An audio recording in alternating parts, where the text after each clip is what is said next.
Så. 2 spasser og en selfie-stang. Nu står vi herude. Spasserne, det er så i det her tilfælde Troels, fordi det er ham, der har selfie-stang. Lige op mod lys. Okay.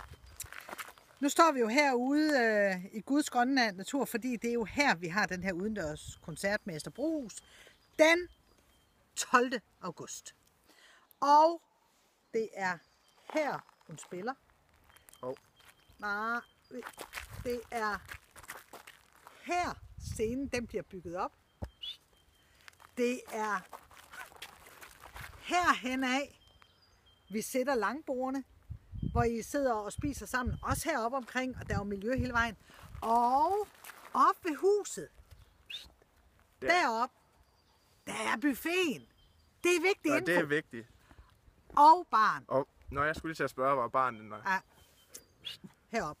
Og når vi så har fået alt det her, så kommer Ester Brohus.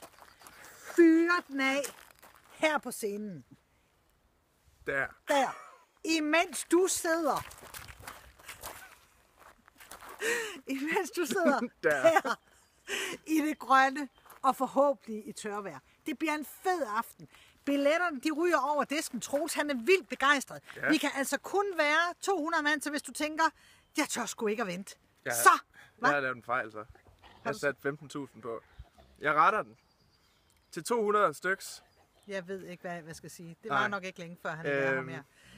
Indtil nu, så tror jeg bare, vi blænder Troels ud. Ja. Og så kigger vi her anden weekend i august. Smag, smil og gummistøvler. Den 12. august. Ester Brohus med spisen og spionbar. Vi ses. Moin. Moin.